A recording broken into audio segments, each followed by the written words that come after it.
आप देखेंगे जब रुखसती का मौका होता है तो घर के सारे लोग रोते।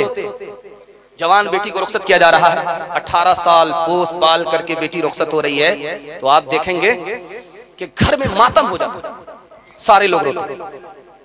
और उसमें यहां तक के बाराती भी मगरमच्छ के आंसू बहाने लगते। मगर एक आदमी हंस रहा था, रुमाल मुंह पर लेकर के हंस रहा था।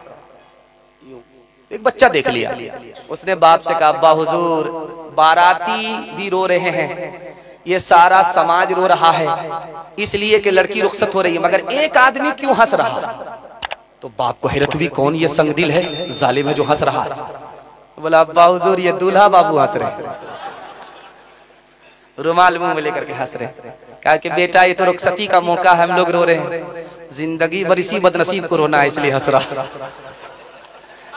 जब ससुराल में खाना अच्छा नहीं मिलता है तो दामाद सीधे ससुराल भागता है।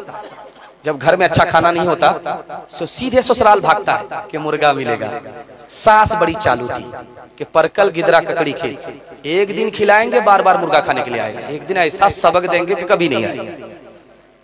जैसे ही दामाद आया, दस्तरखान पर खिचड़ी पका करके दे दिया। अब खिचड़ी को देखने के बाद तलवे का खून दिमाग पर आ गया। कहा कि अम्मा ये जेल खाना है, मुझको कैदी समझ करके रखा है। कहा बेटा खिचड़ी को बुरा भला मत कहो, अमीर भी खा लेते, गरीब भी खा लेते, किसी का पेट खराब नहीं होता। अल्लाह अल्लाह, समझ में आ गया मुर्गा बचाने की प्लानिंग। कहा कि अम्मा ये रूखा सूखा कैसे खाया जाएगा, घी तो दे दो। बुढ़िया एक नंबर की कंजर थी, कंजूस थी, मक्खी चूस थी। घी को छुपा करके कोठी में रखा था। एक शायर शेर पढ़ा था तो हर आदमी आकर के 10 का नोट दे रहा है। खिसी आ गया, बाप रे कितने बड़े कंजर लोग हैं, 10 से ऊपर का नोट दे ही नहीं रहे। एक हाजी साहब 100 का नोट लेकर के खड़े हो गए। शायर साहब खुश हो गया कि हाजी साहब मुबारक हो, आपने पूरी बस्ती की आबरू बचा दी। तो हाजी साहब पैसा दे करके फिर भी खड़े।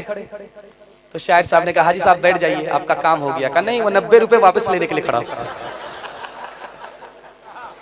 इतना बड़ा कंजर, लेकिन आप लोगों ने वाकई सखावत का दरिया बहा दिया। अल्लाह अल्लाह अल्लाह अल्लाह आपके ऊपर अपनी सखावत का दरिया बहा दे, दुआ देता हूँ। एक बहुत बड़ा शेखी बगार था, राजा था, किसी को फूटी कौड़ी नहीं देता था, लेकिन दूसरे से अपनी तारीफ सुनता था। एक बार बोलते ही बोलते बोला कि मेरे सवाल का जो जवाब देगा उसको इनाम मिलेगा। मेरी हथेली में बाल क्यों नहीं है?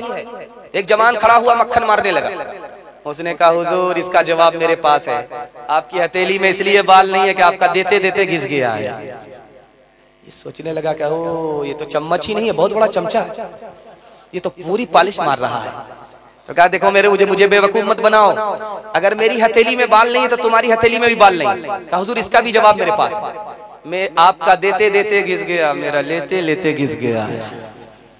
कहा कि इतना बड़ा जो पिपरा डी है, किसी की हथेली में बाल नहीं, इसका जवाब तुम्हारे पास है? कहा इसका जवाब दिए, आपका देते देते घिस गया, मेरा लेते लेते घिस गया। इन लोगों को कुछ नहीं मिलता, मारे अफसोस के हाथ मलते मलते इन लोगों का हाथ घिस गया। तो वो बड़ी मुश्किल से बुढ़िया घी को लाया और गुस्से में जो खोला ढक्कन को, सारा घी गिर गया। अब बुढ़िया को बड़ा अफसोस हुआ कि थोड़ी सी गलती से फायदा दामाद उठा लेगा, दिमाग लगाना चाहिए। तो दामाद से कहा कि बेटा अकेले खाओगे बरकत नहीं होगी, मुझको साथ में शामिल कर लो, बरकत ही बरकत है। तो दामाद बोला इसमें परेशान होने की क्या बात, आप तो मेरी माँ की तरह हो, खा लो। तो बुढ़िया ने प्लेट को देखा कि दामाद की तरफ घी ज्यादा है, उधर से इधर टानना। अब दिमाग लगाया, अब बेटा मैं तुमसे नाराज हूँ। बोला महीना मेरी बेटी को ये दुख दिया है, ये दुख दिया है, ये दुख दिया है, सारा घी उधर का इधर से टान। अब दामाद देखता ही रह गया। तो दामाद कहता, अम्मा कौवे से ज्यादा कौवे का बच्चा चालाक होता है, अगर मैंने वो दुख दिया है तो ये सुख भी दिया है, ये सुख भी दिया है, ये सुख दिया, दुख सुख को मिलाना पड़ता है। आखिरी मिसाल पर पैगाम खत्म कर रहा हूं, ध्यान से सुनिएगा। जब पहली मर्तबा बेटी ससुराल से मैके आती है तो मोहल्ले की तमाम औरत घेर करके उससे सवाल जवाब करती है। एक औरत ने कहा कि ससुर कैसे थे? तो लड़की कहती सुभान अल्लाह। शौहर कैसे थे? माशाअल्लाह। ससुराल कैसी थी? अल्हम्दुलिल्लाह। पूछा बेटी सास कैसी थी? इन्ना लिल्लाह अस्तगफिरुल्लाह ला हौला वला कुव्वता इल्ला बिल्लाह। जल्ले तू जलाल तो इस बला को टाल। तो माँ होती है, समझ गई मेरी बेटी को सब पसंद है, सास पसंद नहीं। तो माँ ने अदब दिया, बेटी मेरे सवाल का जवाब दो, पहली मर्तबा मैं कैसे जो ससुराल गई, कौन लेकर के गई? का सास आई थी, 100 लड़की में मुझको पसंद की, बहू बनाया ससुराल ले गई। का बेटी ये सास का एहसान है, इतना अच्छा शौहर मिल गया। बेटी ये सास का एहसान है, इतनी अच्छी ससुराल मिल गई। बेटी ये सासी का एहसान है, इतने अच्छे ससुर मिल गए। बेटी सास बला और मुसीबत नहीं होती, कभी माँ होती है, कभी माँ के बराबर होती है। हाथ उठा करके वादा कीजिए, ईंट का जवाब पत्थर से देंगे। हाथ उठाइए, इंशाअल्लाह खैर, इंशाअल्लाह पत्थर से जवाब देंगे।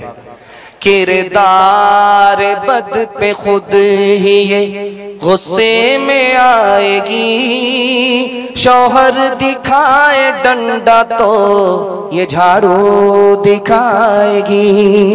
किरदार बद पे खुद ही ये गुस्से में आएगी, शौहर दिखाए डंडा तो ये झाड़ू दिखाएगी। कासिर इसीलिए तो कोई बरकत नहीं रही, बिफातिमा सी अब कोई औरत नहीं रही।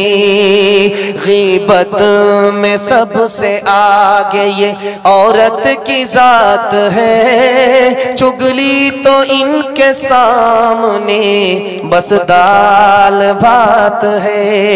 गीबत में सबसे आगे ये औरत की जात है, चुगली तो इनके सामने बस दाल भात है। सीने में इनके दीन की अजमत नहीं रही, बिफातिमा सी अब कोई औरत नहीं रही। आपका जलसा जिंदगी भर के लिए कामयाब होगा। 3 वादा दीजिए, अल्लाह की इबादत करेंगे इंशाअल्लाह, रसूलुल्लाह की इताअत करेंगे इंशाअल्लाह, मखलूक की खिदमत करेंगे इंशाअल्लाह। और आपको एक राज बता रहा हूँ, आपके घर में कभी मुसीबत नहीं आएगी, ये गारंटी है। 3 चीजों को छोड़ करके आप दिखाइए, मुसीबत 3 ही वजह से है। गुनाह करेंगे मुसीबत आएगी, हराम कमाएंगे मुसीबत आएगी, गलत माहौल में रहेंगे मुसीबत आएगी। 3 चीज को छोड़ करके आप दिखाइए, गारंटी है कभी मुसीबत नहीं आएगी। इंशाअल्लाह गुनाह नहीं करेंगे, गलत नहीं कमाएंगे, गलत माहौल में नहीं जाएंगे, बेटा की शादी फ्री में नहीं होगी। हाथ उठाइए इंशाअल्लाह। नमाज के बोलो ना काज अच्छे, काज के बोलो अमर नमाज अच्छे। नमाज के बोलो ना काज अच्छे, काज के बोलो अमर नमाज अच्छे। नमाज बिहीर परो परे, कि जो बाप दीबे তুমি প্রভুর কাছে। ফজর কাটে ঘুমের ঘরে, জোহর কাজে কাজে, আসর কাটে খেলাই দোলাই, মগরিব মজে মজে, এশার সময় হয়ে গেলে থাকো পিছে দুনিয়ার পিছে। নমাজ কে বলো না কাজ আছে, কাজ কে বলো আমার নামাজ আছে।